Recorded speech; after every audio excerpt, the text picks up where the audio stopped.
अगर branches of chemistry तो पहले हमने पढ़ी थी फिजिकल केमिस्ट्री। इसमें फिजिकल स्टेट्स को देखा जाता है कि क्या असर पड़ता है उस पे फिजिकल स्टेट्स ऑफ मैटर की फिजिकल स्टेट्स पे। ठीक है। ऑर्गेनिक केमिस्ट्री फिर आती है। ऑर्गेनिक केमिस्ट्री में हम ऑर्गेनिक चीज़ें जो कार्बन, हाइड्रोजन और ऑक्सीजन पे मेनली डिपेंड करती हैं।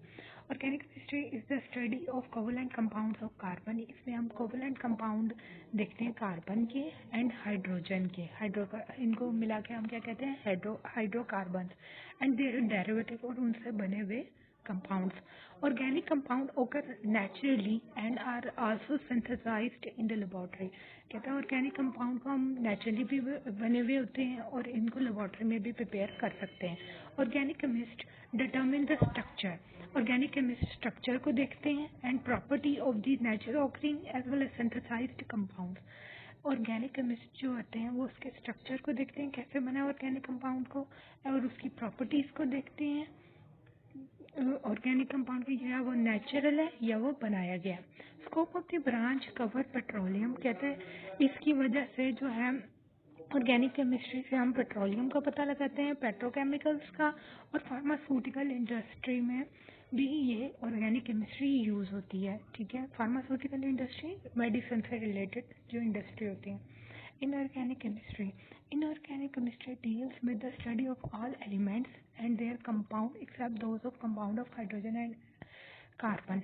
इनऑर्गेनिक केमिस्ट्री भी हम इसमें एलिमेंट्स का और कंपाउंड्स का पढ़ते हैं, लेकिन हम उनको नहीं पढ़ते हैं जिनमें कार्बन और हाइड्रोजन हो, यानी हाइड्रोकार्बन्स एंड डेरिवेटिव और उनसे बनाए गए compound. It has application in every aspects of chemical industry. इसके बड़ा यूज़ किया जा सकता है हर केमिकल इंडस्ट्री में, सच एज के ग्लास इंडस्ट्री में, सीमेंट में, सिरेमिक्स में, मेटलर्जी में। मेटलर्जी क्या है, ये वो स्टडी है जिसमें हम मेटल को एक्सट्रैक्ट करते हैं उनके ओर से। बायोकेमिस्ट्री। बायोकेमिस्ट्री क्या चीज़ है? It is the branch of chemistry in which we study the structure. वो ब्रांच है केमिस्ट्री की जिसमें हम इसके स्ट्रक्चर को पढ़ते हैं, composition and chemical reaction of the substance formed in living organism में। लिविंग ऑर्गेनिज्म के अंदर जो सब्सटेंस बनते हैं किससे, उनके स्ट्रक्चर को देखा जाता है, कैसे बने और केमिकल रिएक्शन कौन से हुए। It covers all chemical process taking place in living organism. सारे केमिकल प्रोसेस जो लिविंग ऑर्गेनिज्म में होते हैं वो सारे हम बायोकेमिस्ट्री में पढ़ते हैं, यानी जैसे कि मेटाबॉलिज्म, सच है synthesis and metabolism of biomolecules. कहते हैं बनना और टूटना फूटना बायोमॉलिक्यूल्स जो होते हैं। ठीक है। बड़े मॉलिक्यूल्स होते हैं कार्बोहाइड्रेट, प्रोटीन और fats. Biochemistry emerged as a separate discipline। ये एक अलग तरह का डिसिप्लिन है। when scientists began to study how living things obtain energy from food। जब लोग साइंसदानों ने ये सोचना शुरू किया कैसे जो है लिविंग ऑर्गेनिज्म खाना लेते हैं, खाने से एनर्जी लेते हैं, how the fundamental biological changes occur during a disease, और कैसे चेंजेस आती हैं जब एक बीमारी होती है। Example of application biochemistry are in the field of medicine. हम जो है बायोकेमिस्ट्री को ज़्यादातर इसको यूज़ है मेडिसिन में, दवाइयों में, फूड साइंसेस में एंड एग्रीकल्चर, और जो सारी खेती बाड़ी के जो कामों में उसमें भी बायोकेमिस्ट्री यूज़ होती है। फिर आते हैं इंडस्ट्रियल केमिस्ट्री। कारखानों वाली केमिस्ट्री को कहते हैं industrial chemistry. The branch of chemistry will deal with the manufacturing of chemical compounds on commercial scale. वो ब्रांच केमिस्ट्री की शाख की केमिस्ट्री की वो शाख जिसमें हम केमिकल्स का बनना देखते हैं इंडस्ट्रियल कमर्शियल तौर पे बहुत बड़े पैमाने पे। इसका इंडस्ट्रियल केमिस्ट्री, इसको इंडस्ट्रियल केमिस्ट्री कहते हैं। It deals with the manufacturing of basic chemical such as oxygen. कहता है ये डील करता है, बहुत से केमिकल यूज करता है, oxygen, chlorine, ammonia, caustic soda, Nutrich acid and sulphuric acid. This chemical provide the raw material for many other industries. कहते हैं ये रॉ मटेरियल प्रोवाइड करते हैं जिनसे प्रोडक्ट बनता है। ठीक है। सच है फर्टिलाइजर जैसे कि खादें वगैरह, सोप, टेक्सटाइल्स, कपड़े वगैरह, एग्रीकल्चर, पेंट्स और पेपर वगैरह। Nuclear chemistry. अब न्यूक्लियर केमिस्ट्री क्या है? Nuclear chemistry is the branch of chemistry that deals with the radio activity.